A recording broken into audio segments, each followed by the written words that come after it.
O Senhor esteja convosco. Proclamação do Evangelho de Jesus Cristo, segundo Mateus. Naquele tempo, Jesus contou outra parábola à multidão.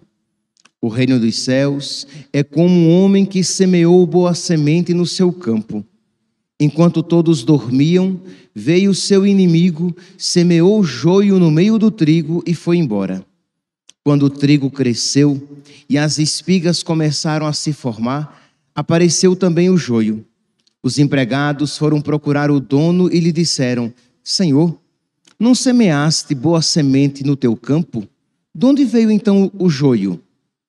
O dono respondeu: foi algum inimigo que fez isso. Os empregados lhe perguntaram: queres que vamos arrancar o joio?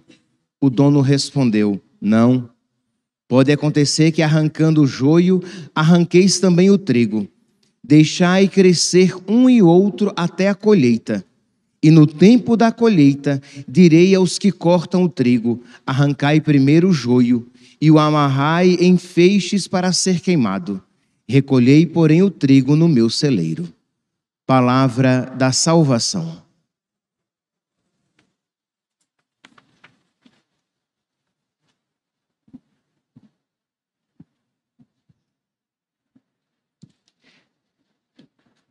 Caríssimos irmãos e irmãs, continuamos com a leitura do profeta Jeremias. Vocês se lembram? O contexto é o seguinte: Jeremias está chamando o povo à conversão e dizendo que se o povo não se converter, o castigo virá. Se o povo não se converter, o templo será perdido, a cidade será destruída e eles serão levados como escravos para a Babilônia.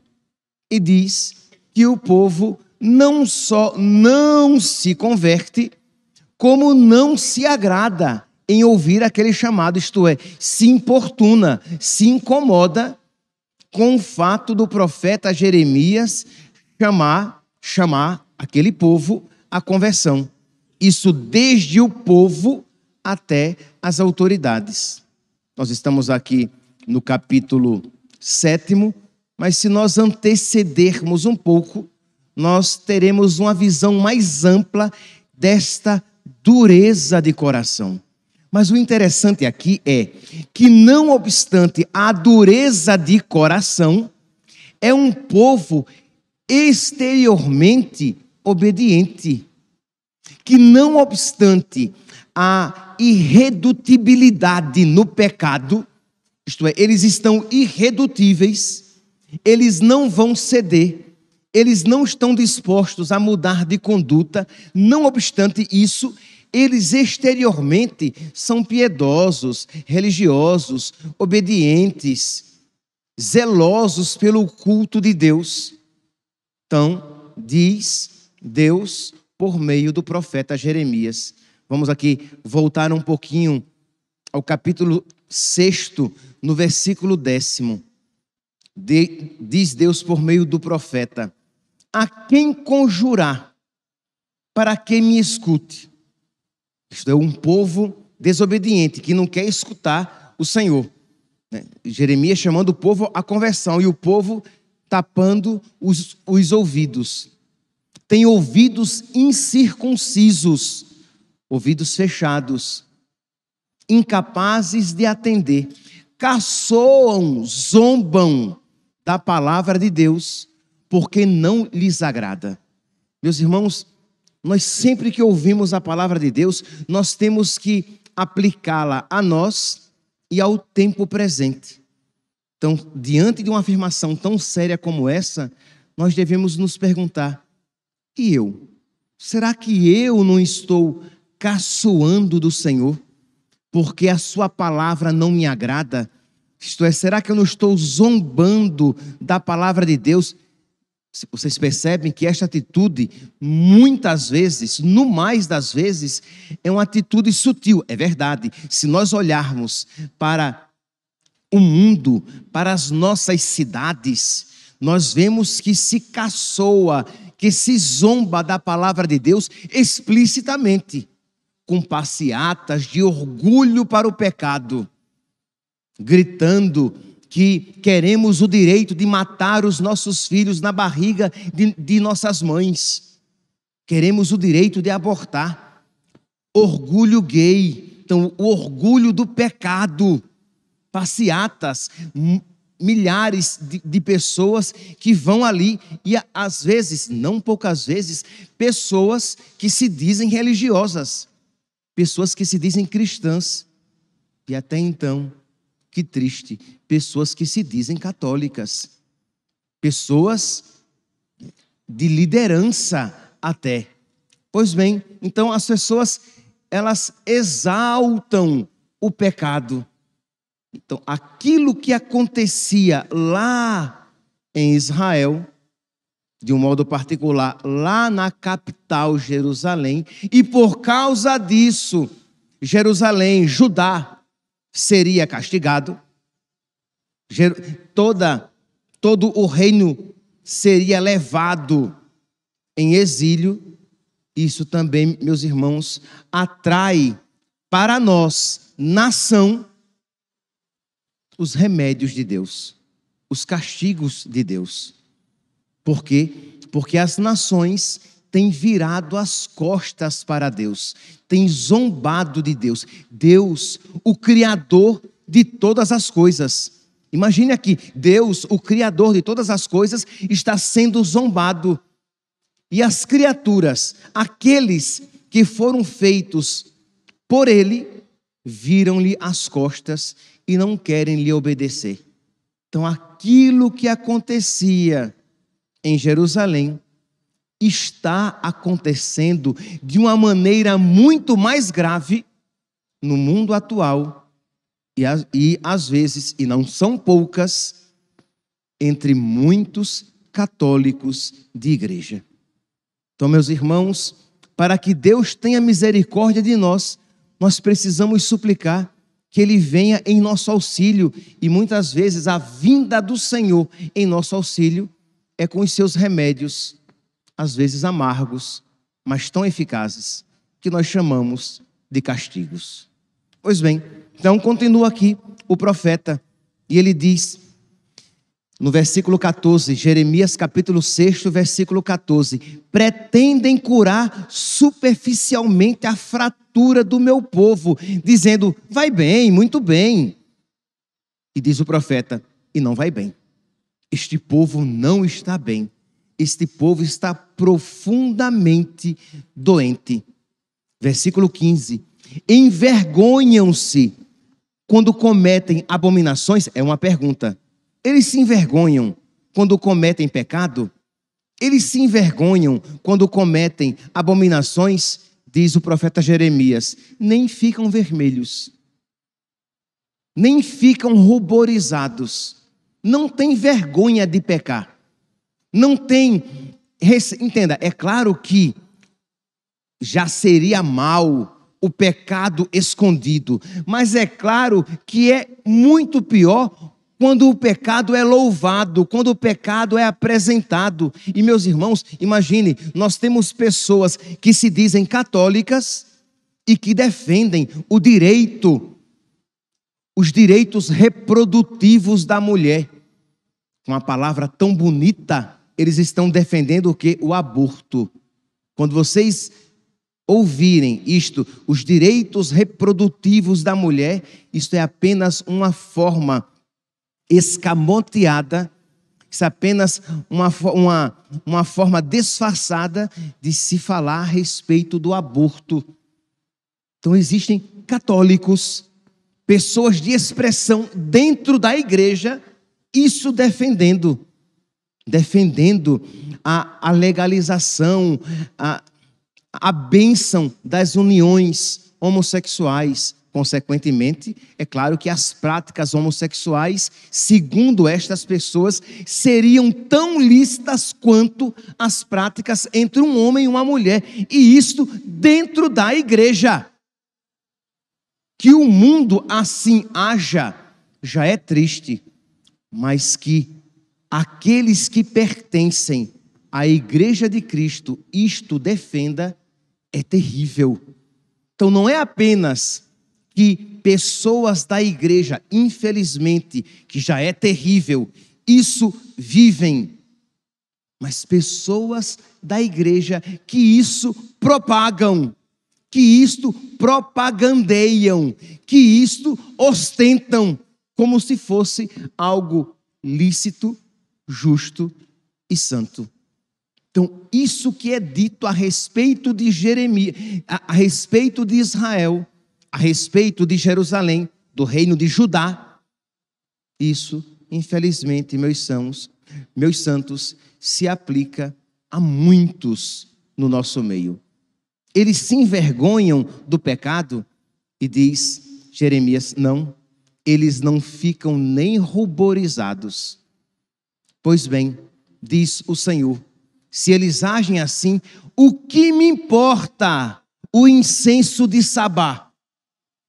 O que me importa a cana exótica, aromática?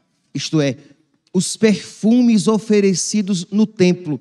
Deus diz, isso não me importa, isso é fedorento a mim, isto é desagradável. Não me importam os incensos, não me importam os sacrifícios, não me importam os cânticos que eles fazem no culto. Eles são desagradáveis a mim. Estes cultos mesmos são desagradáveis. Por quê? Porque a Deus agrada o culto do coração. O culto que procede do coração. Se aquele culto exterior, ele expressa a realidade do meu interior, Deus acolhe com alegria. Mas se aquele culto exterior é vazio, não apenas aquilo não agrada a Deus, mas é detestável. Deus tem ojeriza aquilo. E aqui eu estou usando essas palavras fortes, mas que Deus mesmo usa. Vou aqui trazer duas citações, uma de Isaías e uma de Oséias, em que Deus fala explicitamente isso. Mas terminemos aqui este trechinho de Jeremias, capítulo 6, versículo 20. Vossos holocaustos não me agradam, vossos sacrifícios não me são gratos. Isto é, isso que vocês me oferecem. Imagine aqui, nós estamos falando dos sacrifícios realizados no templo. E Deus diz, isso não me agrada, porque o coração de vocês, de mim, se afastou. Meus irmãos, nós precisamos nos perguntar se nós não estamos numa situação semelhante. Porque senão, de pouco serve, de nada serve a nossa presença no santo sacrifício de nosso Senhor, no perfeitíssimo sacrifício de nosso Senhor, se estivermos aqui apenas de corpo presente. Se estivermos aqui apenas, mas concomitantemente apegados aos nossos pecados e sem desejo algum de nos emendar, e sem desejo algum de mudança de vida, isso não é agradável a Deus. Então entramos na primeira leitura, que vai apresentar mais claramente essa realidade, capítulo 7, do versículo 1 ao versículo 11. Palavra do Senhor que se dirigiu a Jeremias: coloca-te à porta do templo e proclama: escutai, judaítas, a palavra do Senhor, vós que entrais por estas portas para adorar a Deus. Vocês sabem que Jerusalém, no templo de Jerusalém, se realizavam vários ritos de purificação, vários ritos de perdão. É verdade que era um perdão imperfeito, não é como o perdão na confissão, que atinge a própria alma e que de fato nos justifica. Era um perdão exterior, mas aquele povo, a partir daquele perdão obtido no templo, se tornava juridicamente santo. Isto é, embora continuasse em si pecador, aquele povo seria tido por Deus como santo, e Deus não imputaria mais os castigos devidos, porque Deus iria considerá-los santos, embora eles continuassem interiormente pecadores. É totalmente o contrário do que acontece na confissão. Na confissão, nós somos santificados, inclusive interiormente. Pois bem, então entra o povo no templo para obter o perdão exterior, mas o perdão de Deus. E Jeremias diz: vocês estão entrando aqui para receber o perdão de Deus e depois voltar a pecar? Isto é, vocês estão entrando aqui para receber o perdão de Deus só para dizer: ufa, agora já posso pecar novamente, e depois, quando eu acumular bastante pecados, eu volto e de novo recebo a bênção de Deus. E diz o profeta Jeremias: assim diz o Senhor Deus de Israel: emendai vossas condutas e vossas ações, e eu habitarei convosco neste lugar. Não vos iludais com razões falsas, repetindo: é o templo do Senhor, é o templo do Senhor, é o templo do Senhor. Isto é, o Senhor habita aqui, o Senhor está conosco, o Senhor é por nós. Se vocês não mudarem de conduta, eu não habitarei com vocês. Se vocês não mudarem de conduta, este rito que vocês me prestam de nada servirá. Se vocês não emendais vossa conduta e vossas ações, se julgais retamente os pleitos, se não explorais o migrante, o órfão, a viúva, se não derramais o sangue inocente, e se não seguis a Baal, os deuses estrangeiros, os deuses do prazer e do dinheiro, se fizerdes isso, eu vos abençoarei. Se não, eu vos entregarei a vossa própria sorte. Então, se mudardes de conduta, eu habitarei convosco na terra que dei a vossos pais.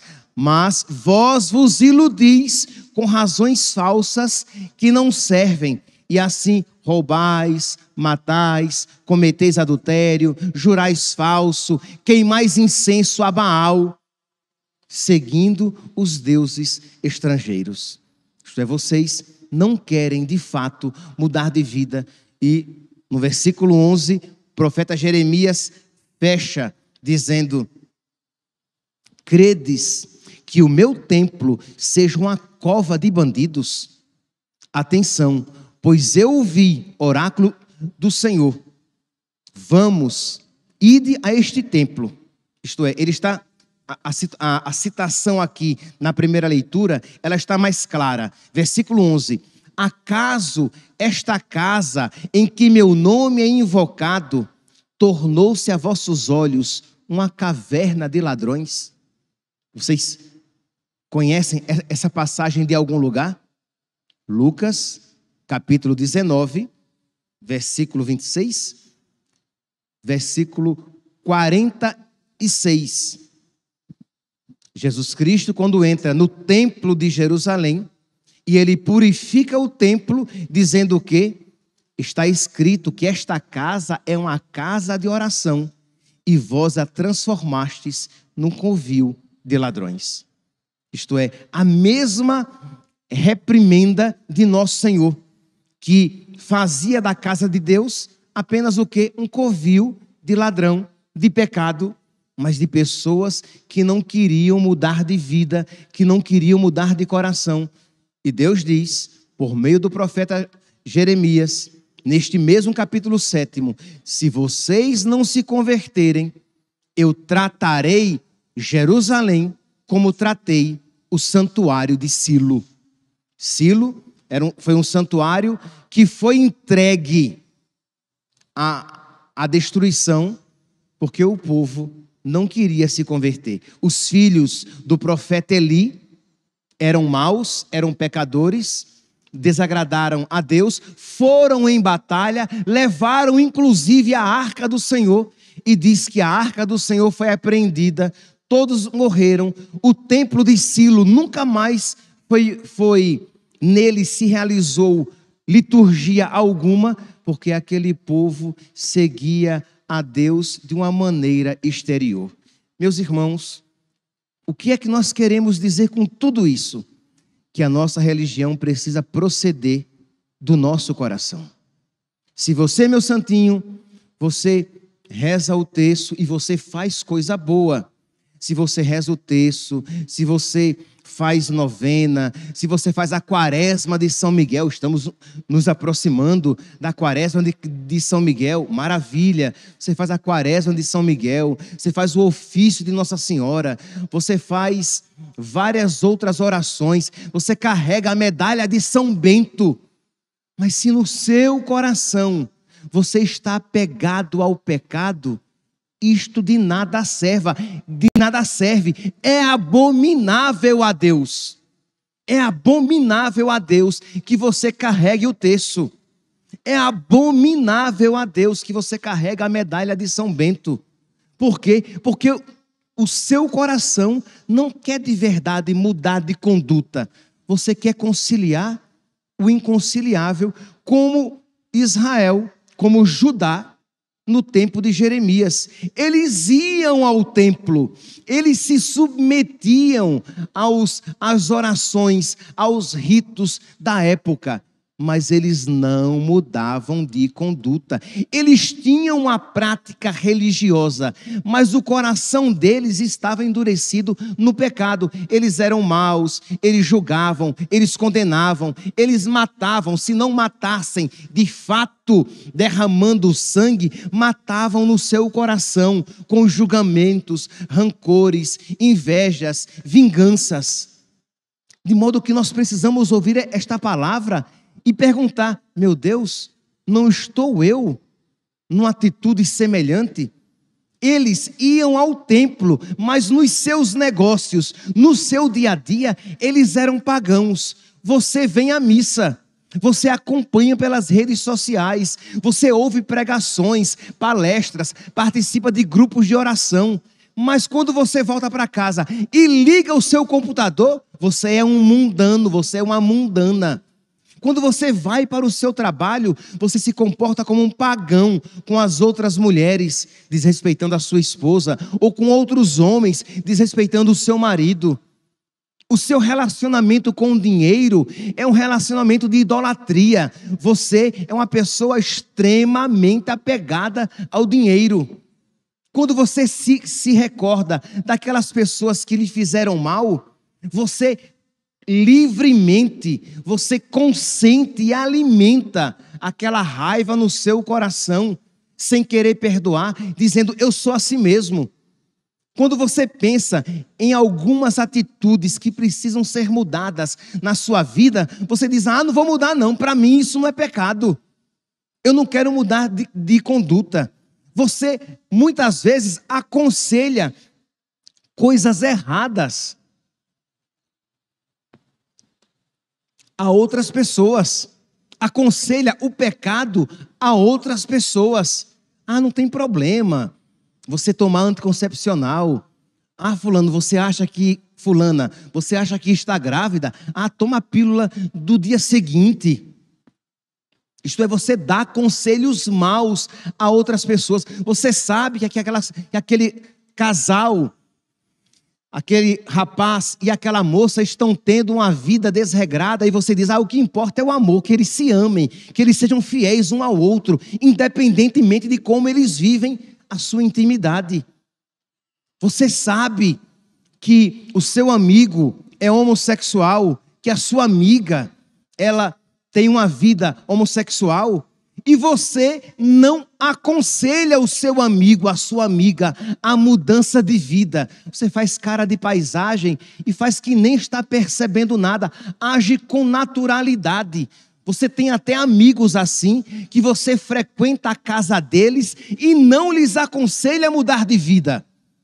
Você até poderia ir à casa deles, desde que você, vez ou outra, sempre que a oportunidade surgisse, você os chamasse à conversão, à mudança de vida, e não convivesse com eles como se fosse a coisa mais natural do mundo, quando eles estão se encaminhando para o inferno. Você sabe que o seu amigo está traindo a esposa e você não diz nada. Não vou me meter nisso. Ele é seu amigo, ele está indo para o inferno, ele está destruindo a família dele, ele está comprometendo a salvação dele e a sanidade, a saúde de sua família, e você não faz nada, porque é mais tranquilo para você. Percebe então? Quer dizer, mas você é de igreja, mas você frequenta a maçonaria, e você sabe que o católico não pode ser maçom, é pecado.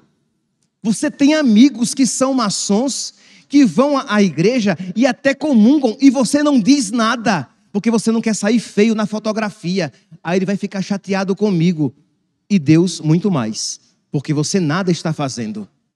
Entendem, meus santos? Quer dizer, você é exteriormente de igreja, mas você não quer mudar de conduta, e Deus diz: o que você me faz é detestável, é abominável. Esta medalhinha que você carrega de São Bento é detestável. Este escapulário que você carrega no pescoço é horrível, é desprezível, de nada vale. Por quê? Porque o seu coração se endureceu no pecado. Você não quer mudar de conduta, você é apenas exteriormente religioso. Você entra no templo, mas no fundo, o seu coração é um covil de ladrões, é uma caverna de pecados. Em Isaías, apenas para terminar, em Isaías capítulo 1, versículo 11, Deus diz: o que me importa o número de sacrifícios? O que me importa tantos dias de novena que você faz de joelhos? O que me importa os jejuns que você faz? Se isso não for uma expressão de desejo de mudança de conduta, de nada vale. Passar fome não santifica ninguém. Ficar sem comer em si não santifica ninguém. Repetir palavras, por mais espirituais que sejam, se não houver um desejo verdadeiro de mudança de vida, de nada vale. Este povo me honra com os lábios, mas o seu coração está longe de mim. Não é isso que diz Jesus?